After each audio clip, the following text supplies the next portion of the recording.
Olá, meus amigos, sejam bem-vindos ao meu canal. Eu sou o pastor Gesiel Lira. Convido neste momento você a se inscrever em nosso canal e vamos juntos aprender a palavra de Deus. Nós estamos no 33º dia do nosso estudo bíblico e o tema de hoje é como agem os verdadeiros servos. Em Marcos capítulo 10 e versículo 43 diz: quem quiser ser o maior deve se tornar servo. E em Mateus 7,16 diz: vocês podem dizer o que eles são pelo que eles fazem.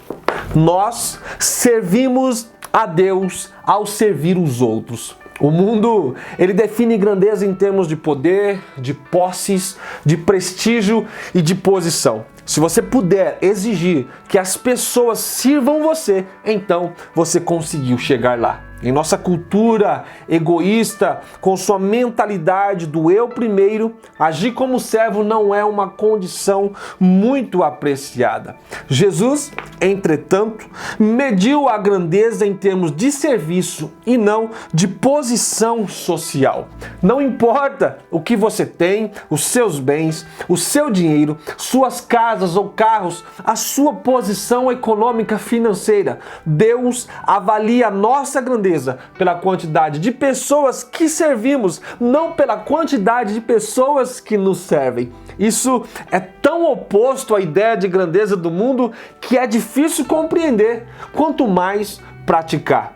Até os discípulos, quando nós estudamos a palavra de Deus, eles debateram sobre quem merecia a posição de maior destaque. 2000 anos se passaram. Isso não mudou. Líderes cristãos ainda fazem manobras em busca de posições de lideranças na igreja. Mesmo muitas vezes sem um dom específico, eles forçam a barra, eles compram uma posição de liderança na igreja, porque ainda não aprenderam, não têm um comportamento de servo. Isso faz parte da natureza decaída do ser humano. Nós somos assim, mas precisamos aprender, precisamos mudar urgentemente esse comportamento. Olha só que interessante. Milhares de livros têm sido escritos sobre a atividade do líder, mas poucos livros você encontra sobre a atividade do servo. Todos querem liderar, mas ninguém quer ser servo. Eles esquecem que para liderar precisam aprender a servir primeiro. Preferimos ser generais do que ser soldados. Até mesmo em nossas igrejas, os cristãos querem ser líderes servos e não apenas simples servos. Mas ser como Jesus é ser servo. Foi assim que ele chamou a si mesmo.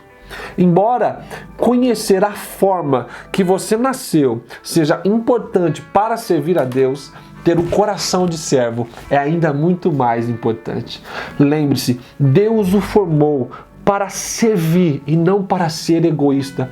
Sem um coração de servo, você será tentado a empregar mal a forma que você nasceu e pode acabar utilizando ela para vantagens pessoais. Isso é triste. Você também será muitas vezes tentado a usar como desculpa para se eximir de satisfazer algumas necessidades da igreja. É comum que Deus teste o nosso coração, pedindo que sirvamos em modalidades para as quais nós não somos habilitados. Por exemplo, se você ver um homem caído num buraco, Deus espera que você o ajude. Não que você diga, eu não nasci para isso, eu não tenho o dom da misericórdia ou da assistência.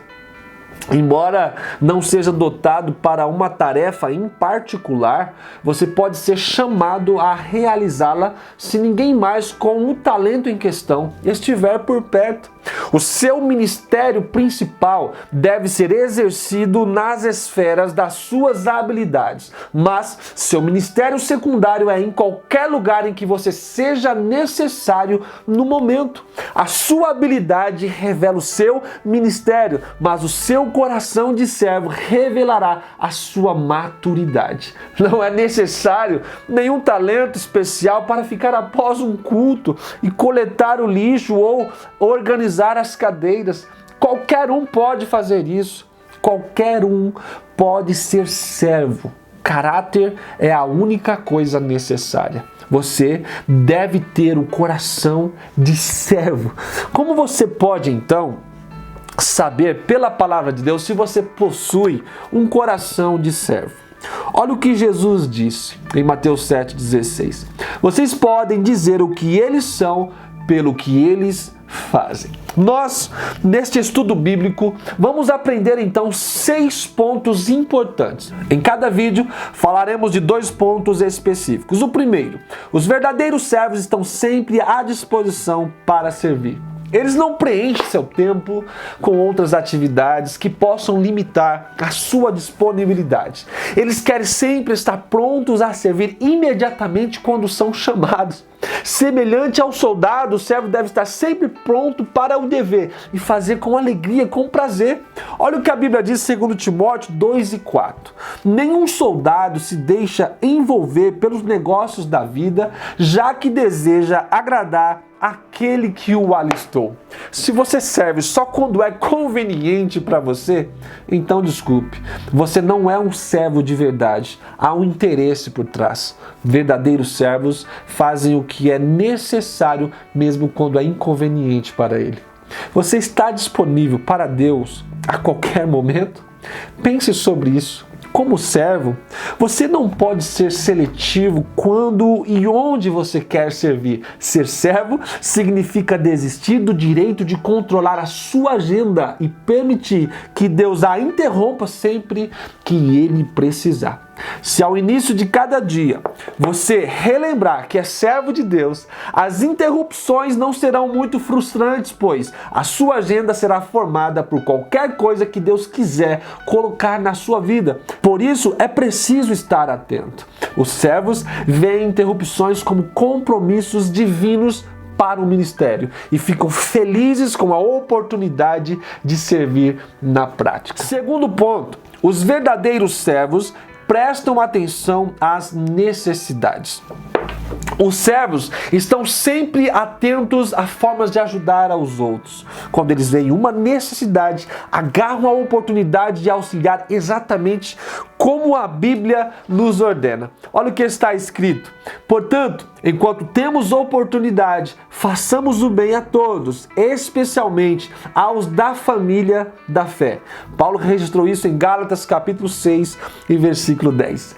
Quando Deus põe alguém em situação de necessidade bem à sua frente, Ele está lhe dando uma oportunidade de crescer como servo. Você precisa estar atento. Nós deixamos passar muitas oportunidades. Repare que Deus diz que as necessidades de sua família na igreja devem ter preferência. Não devem ser colocadas no fim da sua lista de coisas a fazer.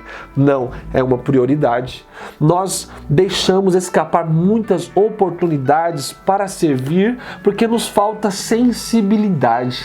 Exatamente, falta se colocar no lugar das pessoas. Grandes oportunidades para servir nunca duram muito tempo. Elas passam rapidamente e algumas vezes você nunca mais terá oportunidade de servir aquela pessoa que precisou de você. Então, fique atento. Em Provérbios capítulo 3, e versículo 28 diz assim: não diga ao seu vizinho que espere até amanhã se você pode ajudá-lo hoje. John Wesley foi um fantástico servo de Deus. O seu lema era: faça todo o bem que puder, com todos os recursos de que dispuser, de todas as formas que puder, em todos os lugares que puder, sempre que puder, a todas as pessoas que puderem, enquanto você puder. Isso é grandeza.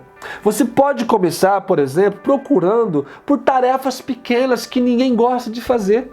Faça essas pequenas coisas como se fossem grandes coisas, pois Deus está te observando. Então eu convido você a ficar atento aos pequenos sinais. Ali na sua família espiritual vão aparecer pequenas oportunidades que normalmente a maioria deles não querem fazer, mas com um coração de servo, se você estiver atento, você vai fazer essas pequenas tarefas e Deus vai te honrar. E que Deus abençoe você e a sua família em nome de Jesus.